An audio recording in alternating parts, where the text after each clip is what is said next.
الحمد لله الحمد لله الملك الديان، والصلاة والسلام على سيدنا محمد سيد ولد عبدان، وعلى آله وصحبه وتابعيه على مر الزمان.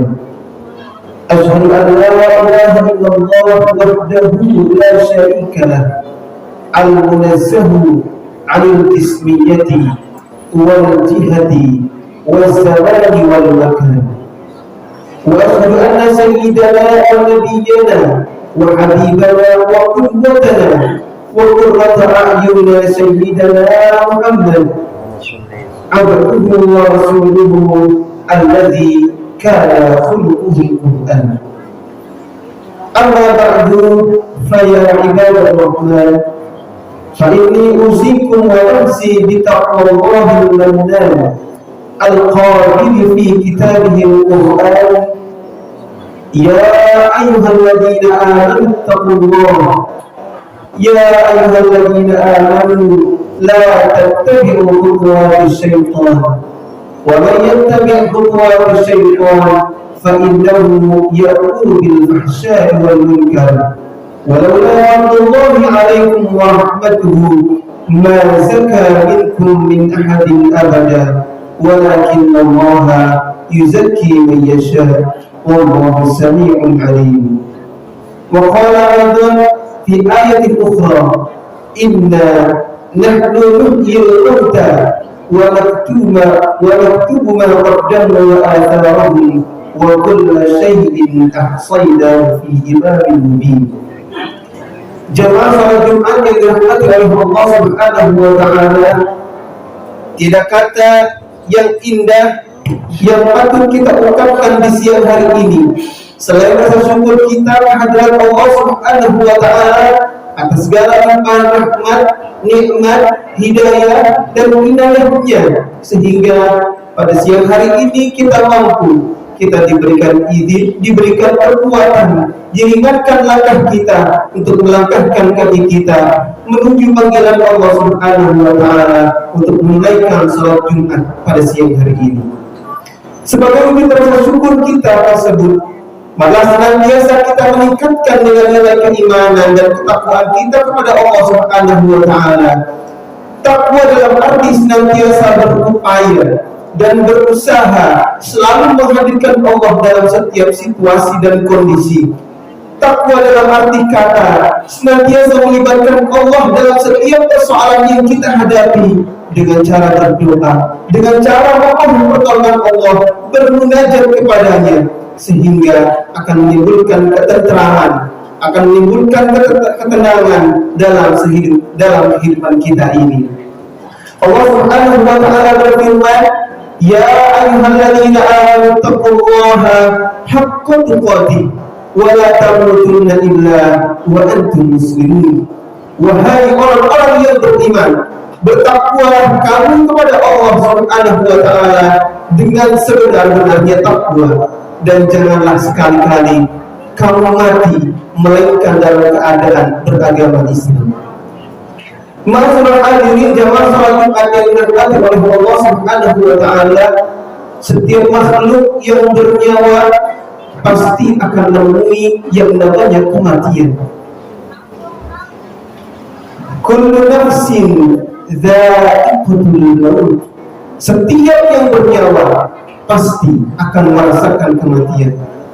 Kematian adalah sesuatu yang pasti akan kita hadapi, karena kematian menjadi satu gerbang perjalanan kehidupan manusia dari alam dunia menuju kehidupan yang lebih kekal dan abadi nanti di akhirat kelak. Dalam surah Al-Baqarah Allah Subhanahu wa Ta'ala berfirman: "Kaifa takfuruna billahi wa kuntum amwatan fa ahyaakum, tsumma yumitukum, tsumma yuhyikum, tsumma ilaihi turja'un." Bagaimana kau ingkar kepada Allah Subhanahu wa Ta'ala, padahal kamu tadinya mati, lalu Dia menghidupkan kamu, kemudian Dia mematikan kamu lagi, lalu Dia menghidupkan kamu kembali, kemudian kepadanya lah kamu dikembalikan. Dalam tafsir Ibnu Katsir dijelaskan bahwa ayat ini menjelaskan akan kekuasaan Allah Subhanahu wa Ta'ala, dan sungguh betul-betul aneh bagi orang-orang yang ingkar kepada Allah Subhanahu wa Ta'ala, sementara manusia dahulu awalnya adalah manusia yang tidak, makhluk yang tidak ada. Lalu Allah jadikan ia, Allah hidupkan ia di muka bumi ini, kemudian Allah matikan, dan nanti pada hari kebangkitan Allah akan bangkitkan dan hidupkan kembali.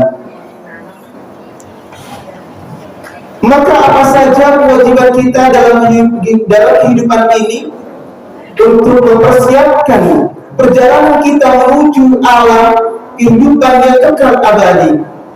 Dalam sebuah pepatah, man arafa bu'da safari ista'adda, barang siapa yang tahu jauhnya perjalanan, maka hendaklah ia bersiap-siap. Persiapan yang harus kita persiapkan untuk menuju akhirat yang kekal dan abadi bukanlah harta yang kita tumpuk banyak, bukanlah jabatan yang tinggi, tetapi adalah amal-amal perbuatan yang akan kita pertanggungjawabkan di hadapan Allah Subhanahu wa Ta'ala.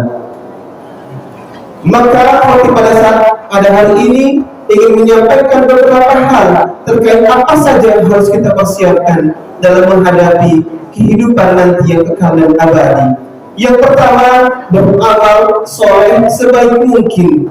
Dalam sebuah ayat Allah Subhanahu wa Ta'ala berfirman, Tabarakalladzi biyadihil mulku wa huwa 'ala kulli syai'in qadir, alladzi khalaqal mauta wal hayata liyabluwakum ayyukum ahsanu 'amala wa huwal 'azizul ghafur. Maha suci Allah yang menguasai segala kerajaan, Dia Maha Kuasa atas segala sesuatu, yang menciptakan mati dan hidup untuk menguji kamu.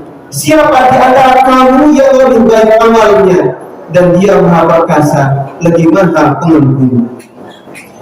Seperti apakah amalan terbaik itu? Dijelaskan oleh baginda Nabi Sallallahu Alaihi Wasallam dalam sebuah hadits yang diriwayatkan oleh Abu Hurairah radhiyallahu anhu. Fa inna khairal amali adwamuhu wa in qalla. Sesungguhnya sebaik-baik amal perbuatan adalah amal yang dilakukan secara rutin, secara berkelanjutan, secara istiqomah, walaupun amal itu adalah amal yang kecil. Tidak ada yang kecil kalau dilakukan secara terus-menerus. Amal yang kecil akan menjadi amal yang besar. Tidak ada amal yang besar kalau hanya dilakukan satu kali saja. Ma'asyiral hadirin rahimakumullah. Yang kedua, menyiapkan amal yang terus mengalir pahalanya. Di antara yang dapat kita persiapkan adalah dengan memperbanyak amal jariyah, amal yang akan pahalanya terus-menerus mengalir walaupun kita sudah meninggalkan dunia yang fana ini. Dari hadis Nabi Sallallahu Alaihi Wasallam yang diriwayatkan oleh Abu Hurairah radhiyallahu anhu, anna Nabi Sallallahu Alaihi Wasallam qala, "Idza mata al-insanu inqata'a anhu 'amaluhu illa min thalathatin, illa min shadaqatin jariyatin, aw ilmin yuntafa'u bihi, aw waladin shalihin yad'u lahu." Ada 3 amal yang jika dilakukan oleh manusia ketika ia sudah wafat, maka amal ibadah tersebut pahalanya terus mengalir. Yang pertama adalah sedekah jariyah, sedekah jariyah.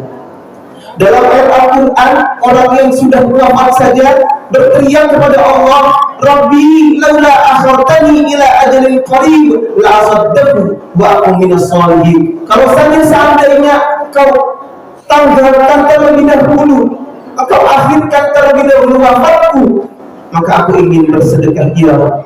Aku ingin bersedekah dan aku akan menjadi orang-orang yang soleh. Yang kedua adalah ilmu yang yuntafa'u bihi, ilmu yang bermanfaat. Dan yang terakhir adalah waladin sholihin yad'u lahu, seorang anak yang senantiasa mendoakan kedua orang tuanya. 3 amalan inilah amal yang akan terus mengalir pahalanya walaupun kita sudah berpindah alam ke alam yang lebih kekal dan abadi nantinya. Ma'asyiral hadirin rahimakumullah. Dan yang terakhir adalah berdoa agar diberikan husnul khatimah.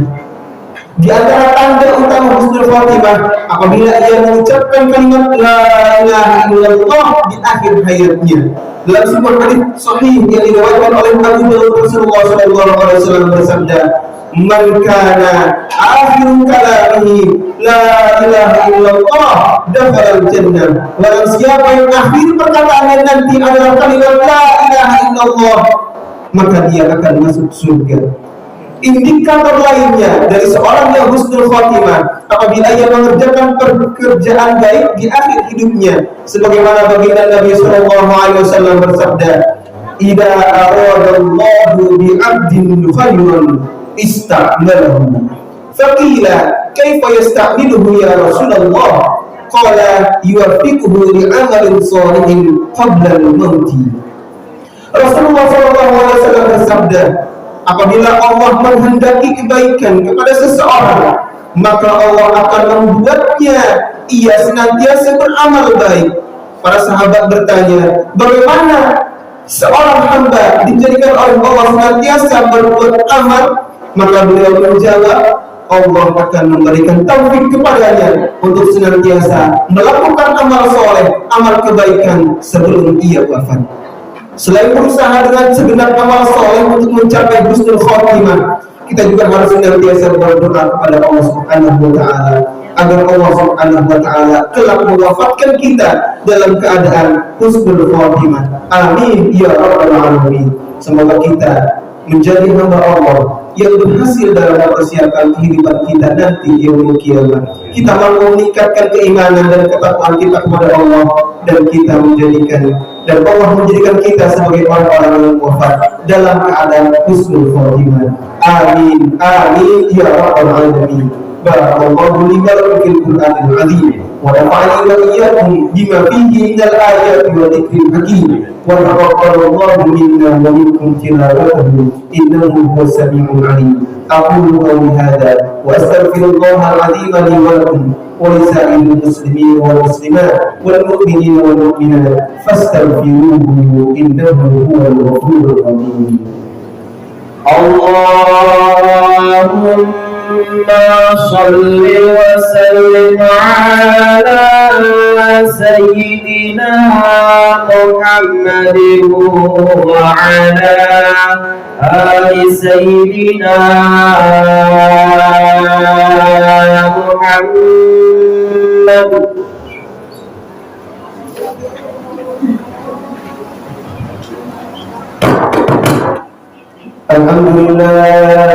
الحمد لله وكفى وأصلي وأسلم على سيدنا محمد المصطفى وعلى آله وأصحابه أهل الشرك والوفاء. أشهد أن لا إله إلا الله وحده لا شريك له وأشهد أن سيدنا محمدا عبده ورسوله. أما بعد، فيا أيها المسلمون، أوصيكم ونفسي بتقوى الله العلي العظيم، واعلموا أن الله أمركم بأمر بدأ فيه بنفسي وثنى بملائكة مسبحة بقدسي ولم يزل قائلا عليهما إن الله وملائكته يصلون على النبي يا أيها الذين آمنوا صلوا عليه وسلموا تسليما. اللهم صل وسلم وبارك على سيدنا محمد وعلى آل سيدنا محمد كما صليت على سيدنا إبراهيم وعلى آل سيدنا إبراهيم وبارك على سيدنا محمد وعلى آل سيدنا محمد كما باركت على سيدنا إبراهيم وعلى آل سيدنا إبراهيم في العالمين إنك حميد مجيد. اللهم اغفر للمسلمين والمسلمات والمؤمنين والمؤمنات الأحياء منهم والأموات برحمتك يا أرحم الراحمين. اللهم ارفع عنا البلاء، اللهم ارفع عنا الغلاء، اللهم ارفع عنا الوباء، اللهم ارفع عنا من الفيروسات، اللهم ارفع عنا من القرآن، اللهم ارفع عنا من الفحشاء والمنكر والمحن والفتن ما ظهر منها وما بطن. من بلدنا هذا خاصة ومن بلدان المسلمين عامة يا رب العالمين. ربنا آتنا من لدنك رحمة وهيئ لنا من أمرنا رشدا. ربنا آتنا في الدنيا حسنة وفي الآخرة حسنة وقنا عذاب النار. عباد الله، إن الله يأمر بالعدل والإحسان وإيتاء ذي القربى وينهى عن الفحشاء والمنكر والبغي يعظكم لعلكم تذكرون. اذكروا الله يذكركم واشكروه على نعمه يزدكم واسألوه من فضله يؤتكم ولذكر الله